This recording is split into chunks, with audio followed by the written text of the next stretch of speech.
नमस्कार, जय भारत। तो कैसे हैं आप लोग? तो आज का सेशन हमारा जो छोटा सा एक वीडियो हम बनाने आए हैं वो बेसिकली ड्रॉपर्स के बारे में है कि जो कोटा में ड्रॉपर्स आते हैं, है ना, उनकी कैसी तैयारी रहती है कि उनको ड्रॉप लेना पड़ता है और वो ड्रॉप से आगे कैसे बच सकते हैं। तो आज का पूरा जो हमारा सेशन है वो समर्पित है ड्रॉपर्स को। ड्रॉपर्स की क्या स्ट्रेटजी है, हमारे चैनल पर उनको क्या मिलने वाला है, और इन सभी के लिए डिस्कशन के लिए हमारे बीच में एक और मेहमान है। तो आइए उनका स्वागत करते हैं। एसकेसी सर, कैसे हैं sir? Over to you sir.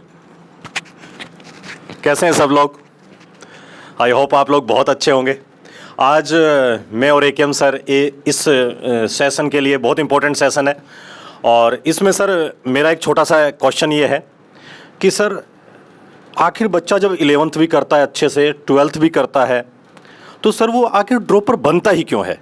क्या रीज़न है कि वो ड्रॉपर बन जाता है? और उसके बाद ऐसे नहीं कि फर्स्ट ड्रॉप में निकालता है, सेकंड, थर्ड, ऐसे वो बहुत सारा अपना टाइम इसमें लगा देता है। आपको क्या लगता है कि सर ड्रॉपर बनता ही क्यों है? देखिए, मेरा जो मानना है, अभी तक जितना मैंने कोटा में स्टडी किया है, पिछले 10 सालों से मैं कोटा में हूँ और काफ़ी इंस्टीट्यूट में पढ़ा चुके हैं, तो हमें जो एक्सपीरियंस मिलता है उससे ये पता चलता है कि ड्रॉपर इस वजह से ड्रॉपर बनता है, उसकी कई सारी छोटी छोटी वजहों से जुड़ करके बनता है एक्चुअली। उसमें पहली वजह ये हो सकती है कि वो सही एजुकेटर से ना पढ़ा हो। 11th 12th में जब भी उसने पढ़ाई की हो, अगर करी हो तो उसने सही एजुकेटर से पढ़ाई ना की हो, या उसको सही गाइडेंस ना मिला हो, या सही कंटेंट ना मिला हो। एक ये कमी रह जाती है। अगर ये कमी पूरी हो जाती है तो दूसरा एफर्ट जो स्टूडेंट का होता है वहाँ पे कमी हो सकती है। हो सकता है स्टूडेंट ने उतना एफर्ट नहीं लगाया हो। तीसरी ये कमी हो सकती है कि कुछ नेचुरल ऐसी कुछ प्रॉब्लम आ जाए, जैसे कि जो स्टूडेंट है वो बीमार पड़ गया हो, या फिर कुछ बीच में कुछ ऐसी घर में कुछ प्रॉब्लम आ गई हो, इस वजह से थोड़ा सा फ्लो ब्रेक हो जाता है। तो ये कुछ कारण रहते हैं जिनकी वजह से मिल करके एक कहीं ना कहीं रिजल्ट को ये इफेक्ट करती हैं, और ओवरऑल वो आउटपुट नहीं आ पाता है जो आउटपुट वो एक्सपेक्ट कर रहा था। इस वजह से एक फ्रेशर स्टूडेंट ड्रॉपर में कन्वर्ट हो जाता है। बहुत बढ़िया सर, यही है कि बहुत सारी चीज़ें मिलकर उसका नेट रिजल्ट कुछ ना कुछ आता है। सर आप क्या कहना चाहेंगे आज के इस सेशन में बच्चों को कि आखिर एक ड्रॉपर से क्या वो टॉपर बन सकता है, या मैं यूं कहूं कि सर वो एक बहुत अच्छी जगह, बहुत अच्छे मेडिकल कॉलेज में जा सकता है, और उसके लिए क्या उसकी प्रॉपर प्लानिंग होनी चाहिए कि उसमें कोई चीज़ बिल्कुल भी बाधा ना बने? देखिए, ड्रॉपर जितने भी हैं, जो भी मेरी बातें सुन रहे हो, वो सभी इन सब पॉइंट्स पे ध्यान दें, जिससे कि उनको आगे ये प्रॉब्लम कभी ना आए। देखिए, ड्रॉपर जिन वजहों से बनता है वो मैंने आपको बता दी। अब अगर आप एक ड्रॉपर हैं तो आज का सेशन हमारा जो है वो आपके लिए ही डेडिकेटेड है। आज के सेशन में मैं आपको ये बताना चाहता हूं कि जो ड्रॉपर है वो कैसे टॉपर बन सकता है, और वो फिर से ड्रॉप ना ले, इसके लिए उसे क्या करना चाहिए। देखिए, होता क्या है कि जैसे कोई ड्रॉपर है, उसके मार्क्स तो ठीक ठाक आ जाते हैं। हो सकता है उसके मार्क्स 550 आ रहे हों, 560 आ रहे हों।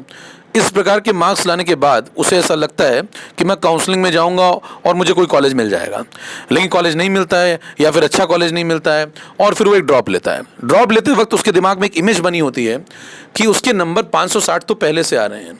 इस इमेज को तोड़ना होगा। उसको ये समझना होगा कि अब आप जब नए साल में तैयारी करने जा रहे होते हैं, जैसे आप कोई बैट्समैन देख लें, अगर कोई नया मैच खेलने जा रहा है तो उसे नए मैच में एकदम नए सिरे से स्टार्ट करना होता है, और काउंटिंग 0 से स्टार्ट होती है। तो यही काम आपको भी करना है। आप कितने भी मैच खेल चुके हो, काउंटिंग 0 से ही स्टार्ट होगी। यानी कि आपको मान के चलना होगा कि इस बार आपके बिल्कुल भी अभी तक कोई मार्क्स तैयार नहीं है, और आपको बिल्कुल बेसिक से एकदम फ्रेशर स्टूडेंट जितनी मेहनत करता है उतनी ही मेहनत करनी होगी। मतलब वो 560 नंबर जो आपके पिछली साल आ गए हैं वो आपको फिर से अचीव करने होंगे, और उसमें 100 नंबर, 150 नंबर जो आप एडिशनल जोड़ना चाहते हैं, उसके लिए आपको एक्स्ट्रा मेहनत और भी ज़्यादा करनी होगी।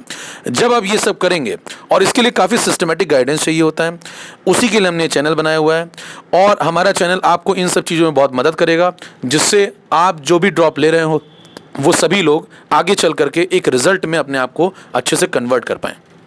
एक बात मैं एकेएम सर इसमें और भी जोड़ना चाहूँगा। जैसे अभी ड्रॉपर्स बच्चे ने जैसे स्टडी स्टार्ट करी, तो जैसे वो घर से आते हैं शुरू में, तो आते ही 1-2 महीने वो बहुत धुआंधार स्टडी करते हैं, और दिवाली के आसपास बहुत ज़बरदस्त।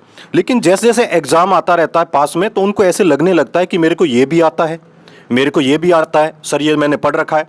मुझे लगता है वो कारण है, वो बहुत ही बड़ा कारण है उस बच्चे के नीचे जाने का।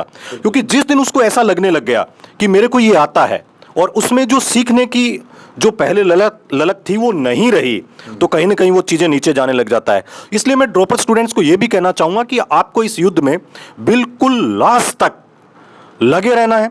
और आज आपने मान लो सितंबर से तैयारी करी या दिवाली के आसपास आप तैयारी कर रहे हैं या पहले से 2 महीने 3 महीने पहले से आप तैयारी करने लग गए हैं, तो ध्यान रखना आपको जब लास्ट में फेब मार्च अप्रैल ये जब चलेंगे महीने, तो उस दौरान आज की जो आप एनर्जी खर्च कर रहे हैं उससे कहीं ज़्यादा आपको एनर्जी लगानी है। तब जाके आप लोग इस पूरे साल में जो एनर्जी लगाई है उसको कहीं ना कहीं आप रिजल्ट में कन्वर्ट कर पाएंगे। क्यों एकेएम सर? बिल्कुल।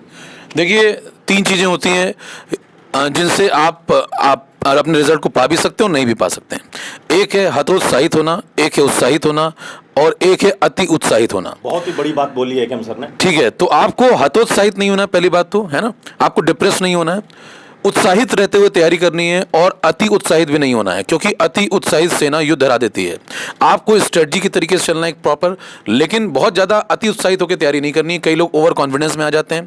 तो आपको अपना एक टेम्परामेंट बनाए रखना है पूरे तैयारी के दौरान, और वही टेम्परामेंट आपको पेपर में भी रखना है। जब आप शुरू से लेकर अंत तक जो पूरी जर्नी है हमारी केमिस्ट्री एक्सप्रेस की, इसके अंदर आप पूरा टेम्परामेंट बना करके शुरू से अंत तक हमारे साथ जुड़े रहेंगे और एग्ज़ाम में भी वही टेम्परामेंट मेंटेन रखेंगे, तो मेरे ख्याल से आपको केमिस्ट्री में कहीं भी कोई दिक्कत आने वाली नहीं है। क्योंकि हमारे साथ लीजेंड कैटेगरी के प्लस एजुकेटर जुड़े हुए हैं जो आपको एक बहुत ज़बरदस्त कंटेंट यहाँ पे देने वाले हैं। जल्दी आपको कंटेंट डिलीवर होना स्टार्ट भी हो जाएगा। चलिए सर, आज सेशन को यहीं विराम देते हैं। तो जिन बच्चों ने अभी हमारा केमिस्ट्री एक्सप्रेस को जिन्होंने सब्सक्राइब नहीं किया है, वो ज़्यादा से ज़्यादा इस चैनल को सब्सक्राइब करें, सब बच्चों तक शेयर करें। जल्दी हम लोग कंटेंट लेके भी आ रहे हैं। आज के लिए इतना ही। Thank you. Let's crack it.